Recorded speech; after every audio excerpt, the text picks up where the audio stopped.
मेरा छोटा भाई मसाज करने के बहाने से बाथरूम में आया और उसने पीछे से मुझे कस के जका और 2 उंगली मेरे अंदर डाल दिया और 1 घंटे तक बाथरूम में जोरों से दबा दबा के हर तरीके की मसाज करता रहा जो नहीं करना चाहिए। सिसकियां की आवाज़ 1 घंटे तक आ रही थी।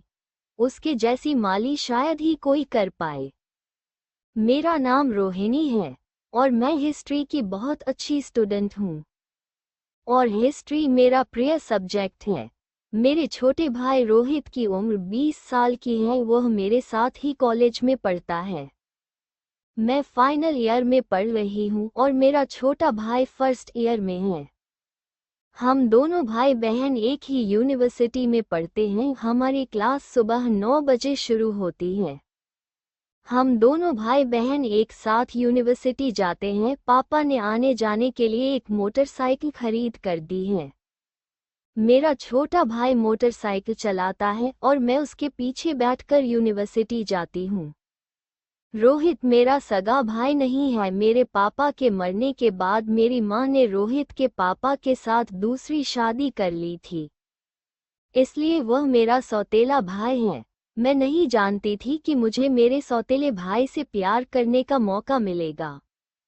मेरे माता पिता दोनों सरकारी ऑफिस में हैं, इसलिए वो सुबह 8 बजे ही घर से निकल जाती हैं। पापा और मम्मी दोनों ऑफिस जाने के बाद मैं और मेरा छोटा भाई दोनों नहाए और दोनों यूनिवर्सिटी चले गए। क्योंकि हमारे घर में एक ही बड़ा बाथरूम है, इसलिए मैं पहले नहाने जाती हूँ, उसके बाद मेरा भाई जाता है। आमतौर पर लड़कियों को तैयार होने में ज़्यादा समय लगता है, इसीलिए मैं पहले नहाती हूँ। हम दोनों भाई बहन यूनिवर्सिटी जाते थे तो घर का ताला लगाकर चाबी सबके पास रहती है। मैं और मेरा भाई क्लास खत्म करके शाम को 4 बजे घर में आते हैं और मम्मी पापा 6 बजे घर आते हैं। इसी तरह हम लोग दिन निश्चित दिनचर्या से बिताते हैं। लेकिन एक घटना ने मेरी पूरी जिंदगी बदल दी। इसे एक्सीडेंटल समझिए, यहाँ जानबूझकर हर दिन की तरह मम्मी पापा, मैं और मेरा भाई साथ नाश्ता किया। मेरे मम्मी पापा ऑफिस चले गए।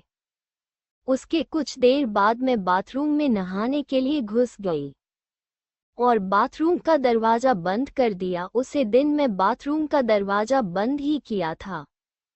उसके बाद मैं अपने सारे कपड़े उतारकर साइड में रखने ही वाली थी कि मुझे बाथरूम के दरवाजे के नीचे एक परछाई आते हुए महसूस हुई। मैं शावर के नीचे खड़ी थी। मैं थोड़ी डरी हुई थी, फिर भी मैंने सोचा कि यह मेरा वहम होगा और चेहरे पर साबुन लगाते हुए मैं देखा कि बाथरूम के नीचे से कोई परछाई घूम रही थी। मुझे लगने लगा कि शायद कोई मुझे बाथरूम के दरवाजे से नहाते हुए देख रहा था, लेकिन इस बार घर पर मैं और मेरे छोटा भाई के अलावा कोई नहीं था।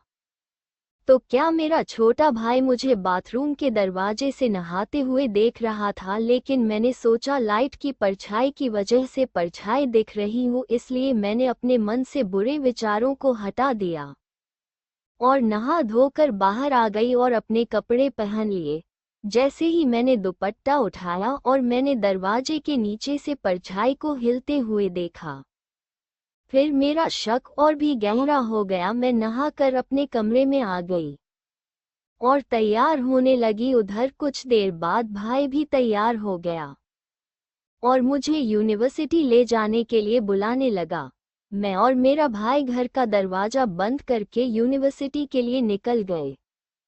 आमतौर पर हर दिन मैं मोटरसाइकिल पर अपने भाई के पीछे बैठती हूँ और अपना बैग उसके और मेरे बीच छोड़ देती हूँ। लेकिन आप क्या सोचते हैं कि मैंने अपना बैग अपने पीछे छोड़ दिया था? शायद उसे दिन मैं अलग ही दुनिया में खोई थी। उसे दिन का एहसास बहुत अच्छा था कि उसे शब्दों में बयां नहीं किया जा सकता। अगली सुबह से मैं सोचने लगी कि कैसे यकीन करूं कि मेरे छोटे भाई ने मुझे बाथरूम के दरवाजे से नहाते हुए देख लिया था कि नहीं। सोने के बाद मुझे एक विचार आया। मेरी मम्मी और पापा ऑफिस चले जाने के बाद मैंने अपने मोबाइल की वीडियो रिकॉर्डिंग चालू कर दी और बाथरूम के बाहर ऐसी जगह पर रख दिया जहां अगर कोई मुझे बाथरूम के दरवाजे के बाहर से नहाते हुए देखा तो उसकी रिकॉर्डिंग हो जाए। मोबाइल वहीं छोड़कर मैं बाथरूम में नहाने के लिए चली गई और दरवाजा अंदर से बंद कर दिया और दरवाजे की तरफ देखा तो मुझे फिर से परछाई दिखाई दी। मैंने परछाई देखते ही समझ गई जो भी है वो कैमरे में आ गया होगा। सोचते सोचते अपना मोबाइल फोन लेकर चली गई। मैंने वीडियो शुरू किया। मैंने देखा और मुझे यकीन नहीं हो रहा था। मैं सोच रही थी कि ऐसा कैसे हो सकता है। उसके बाद मैं और मेरा छोटा भाई यूनिवर्सिटी के लिए निकल गए। मैंने अपने छोटे भाई को मोटरसाइकिल के पीछे से गले लगा लिया और सोचने लगी कि भाई को अपना वीडियो कैसे दिखाऊं। तभी भाई ने कहा कि तुमने मुझे इतनी जोर से क्यों पकड़ रखा है। तब मैंने अपने भाई से कहा, पता नहीं भाई, आज मुझे डर लग रहा है। पूरा दिन पढ़ाई करने के बाद मैं घर लौटी। मुझे समझ नहीं आ रहा था कि मैं अपने भाई को वो वीडियो कैसे दिखाऊं। रात को 10 बजे मैं बिस्तर पर लेटी और इधर उधर करवट बदल रही थी क्योंकि मुझे नींद नहीं आ रही थी। मैंने अपना वीडियो देखा और दिल में बहुत हिम्मत करके वो वीडियो भाई के मोबाइल पर सेंड कर दिया। लगभग 15 मिनट बीत गए पर वीडियो नहीं देखा गया। तब मेरा भाई सो गया कि नहीं, ये सारी बातें मेरे ध्यान में आ रही थी। एक रात बीत गई पर वीडियो का जवाब नहीं आया। अगले दिन संडे होने के कारण मम्मी पापा मैं और भाई हम सब घर पर ही थे। हम सब एक साथ नाश्ता किया। नाश्ते के दौरान भाई की हरकतों में कोई बदलाव नहीं दिखा। इसका मतलब ये था कि भाई ने अब तक वो वीडियो नहीं देखा। थोड़ी देर बाद मैं उसके मोबाइल पर एक मैसेज किया। तब उसने वो वीडियो देखा। मैं अपने भाई के जवाब का इंतजार किया। फिर दोपहर का खाना खाने हम सब साथ बैठे। तब मैंने देखा मेरा भाई चुपचाप सर नीचे करके खाना खा रहा था। रोहित अपना खाना खत्म करके कमरे में चला गया। मैं बोली, वही मैं थोड़ी देर में तुम्हारे कमरे में आऊंगी और तुम्हें पढ़ाई के बारे में थोड़ा बहुत समझाऊंगी। और उसके कमरे में चली गई तो मैंने देखा रोहित के आंखों में आंसू आ रहे थे। तब रोहित के आंखों में आंसू थे।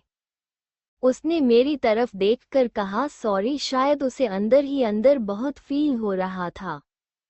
वो इस तरह की फीलिंग से न गुजरे, इसलिए मैंने आगे बढ़ाकर उसे गले लगा लिया और उसके कान में कहा, भाई इस उम्र में इस तरह की गलतियां हो जाती हैं।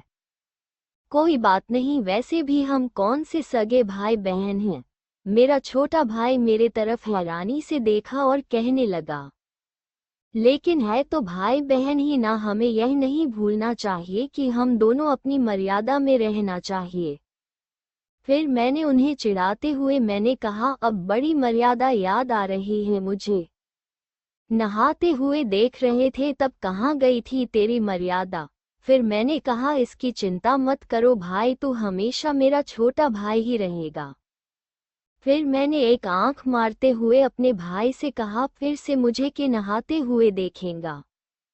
एक बार ट्राई करने में कुछ नहीं जाता। कल शाम को बाथरूम का दरवाजा खोलकर मैं तेरा इंतजार करूंगी। ये बात मैंने अपने भाई से मुस्कुराते हुए की थी। इतना कहकर मैं कमरे से बाहर आ गई और वह मुझे हैरानी से देखता रह गया। उसे रात सभी खाना खाने बैठे तब मेरे भाई ने कहा, कल यूनिवर्सिटी में किसी प्रकार का खेल का आयोजन है, कल मैं यूनिवर्सिटी नहीं जाऊंगा। तब मेरी माँ ने कहा, फिर को रोहिणी भी यूनिवर्सिटी नहीं जा पाएंगे। तभी पापा ने रोहित से कहा, क्या तुम्हें किसी प्रकार के खेल में कोई रुचि नहीं है।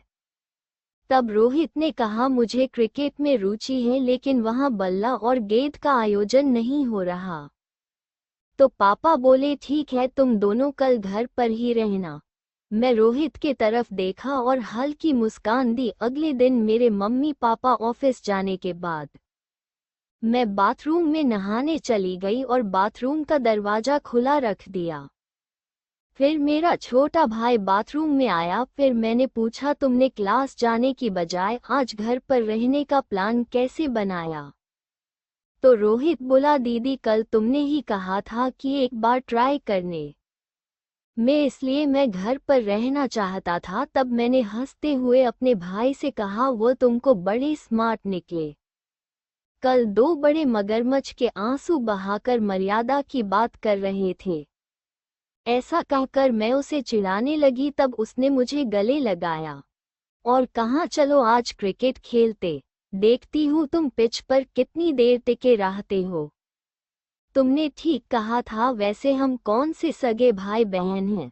ऐसा कहकर वह मुझे अपने बेडरूम में ले गया और सारी मर्यादाओं को ताक में रख दिया।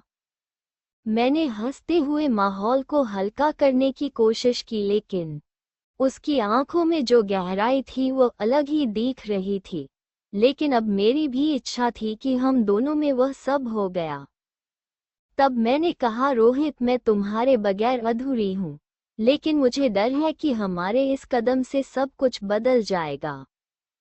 तभी मैंने कहा, हाथ थामे हुए परिवर्तन से नहीं डरना चाहिए। हमारा रिश्ता सच्चा है और गहराई है। ये बदलाव की नई शुरुआत है। मैं तुम्हें कभी तकलीफ नहीं दूंगी, लेकिन यह ऐसा रिश्ता है कि इस दुनिया से छुपा के रखना होगा, ताकि हम दोनों ऐसे ही मजे करते रहें। हम दोनों एक दूसरे को समझें और सपोर्ट करें, लेकिन हमारा प्यार पढ़ाई और करियर पर हावी नहीं होगा। हम दोनों का प्यार इतना मजबूत है कि हम हर मुश्किल का सामना कर सकते हैं। अपना प्यार राज ही रहेगा और हम जब भी मौका मिले तब इसी तरह किया करेंगे और जिंदगी का मजा लेते रहेंगे और साथ ही पढ़ाई भी करेंगे और अपना करियर भी बनाएंगे। प्यार में चुनौती होती है, हर मुश्किल को संभालने की। यह कहानी आपको पसंद आई तो अपने विचार साझा करें और वीडियो को एक लाइक करें और चैनल को सब्सक्राइब कीजिए आगे भी ऐसी कहानी जानने के लिए।